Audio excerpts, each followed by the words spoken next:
Okay, so here I'm testing the radiation levels or the radio frequency radiation levels coming off of different phones, specifically iPhones.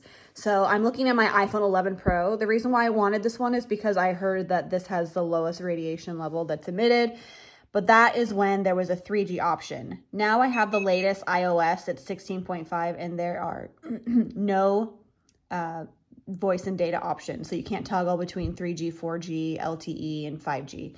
So my whole point in buying this cell phone is now mitigated because it looks like it's either on LTE or 5G all the time now.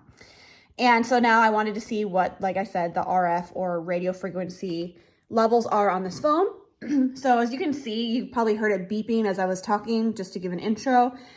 The radiation levels just vary. I don't know, what is the cause of quite the variation, as I'm just randomly using different aspects of my cell phone. It just went up to 870 milliwatts per meter squared. Then it went back to virtually none. So I'm going off of a radiation detector guide. So based on various guidelines, it's suggested that the RF level should be less than 10 milliwatts per meter square. If it's greater than that, it says to check regularly. If it's greater than 100, it's not recommended for long time stay. And if it's greater than 1,000 milliwatts per meter squared, avoid staying in that area. So like I said, depending on what I'm doing on my phone, it may or may not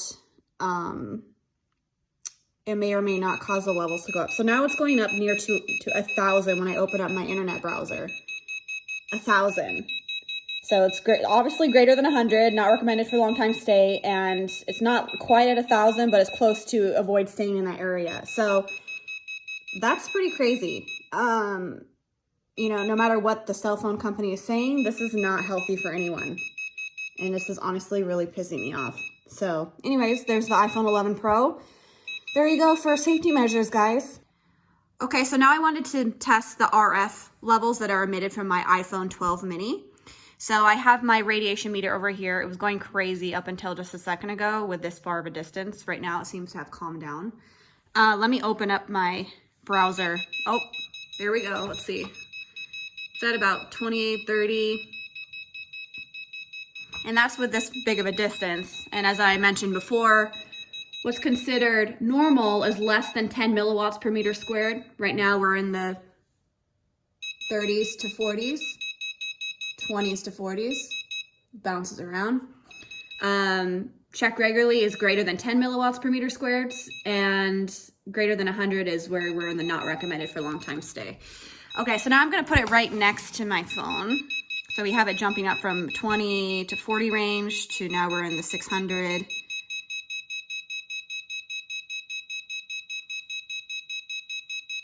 And I just wanted to note that for all these readings, I have the Bluetooth turned off. So you'll see that the reading jumps way up and bounces around quite a bit, probably depending on what functions you're using on your phone. Nevertheless, through this whole time that it's just sitting here, we have between 500 to 800 something, which is well over the not recommended for long time stay recommendation for RF radiation. And additionally, we're close to the 1,000 mark, which is avoid staying in that area. So imagine having this next to you all the time, which we always do. This could not be good for long-term health. It's insane. Utterly insane. Okay, so now I'm looking at my iPhone 8. Obviously, it's been through the ringer a little bit, but I wanted to test the RF levels that are being emitted from this phone. And you can hear the RF detector going crazy over here. Let's see what the readings are. So right now it's very low. We have a great distance between the phone, but it was in the teens. So it was in the, around 15 milliwatts per meter squared for a while. Okay, so just to mention again, I have my Bluetooth off. With this software version, I still am able to change my voice and data option. So I have right now the option of LTE or 4G. 4G and earlier are being disabled by wireless carriers. So when I put on 4G, it doesn't work. I actually lose cell service. So you'll see in a minute, it'll go off the grid and say, no service available.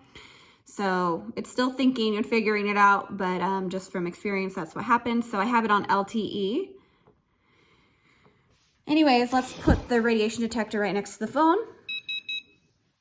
So it jumped up to 139. I'm gonna go ahead and open up a browser. That's usually when things start going a little crazy.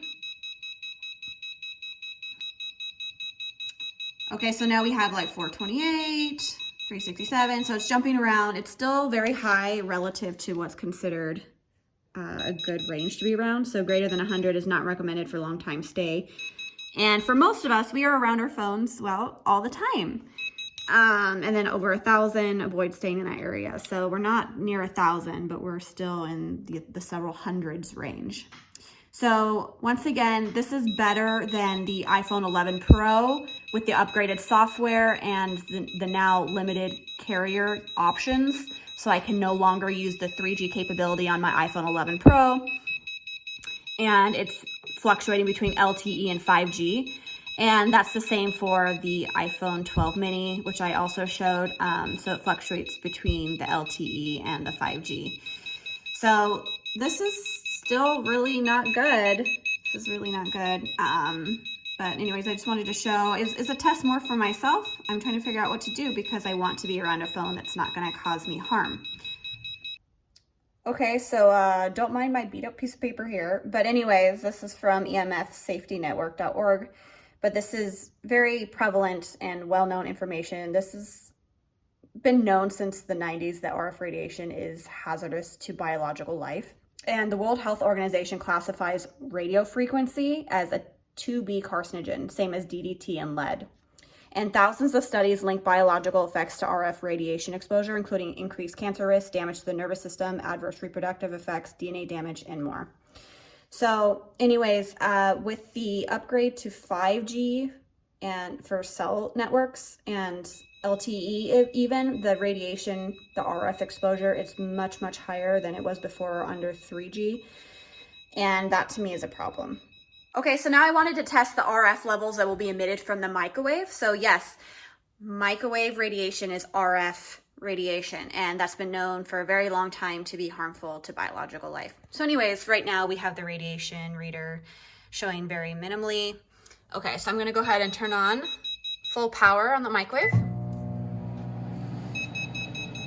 What are we reading? 955, 977. Okay, I'm gonna back up a bit, a couple feet.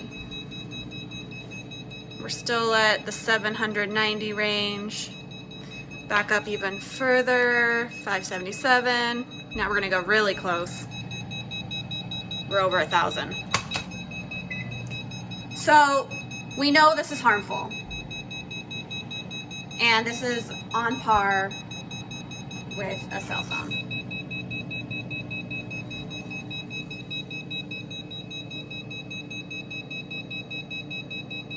Being a few feet away from a microwave being on full blast, not even a few feet, like 1.5 feet, is the same as being on your cell phone.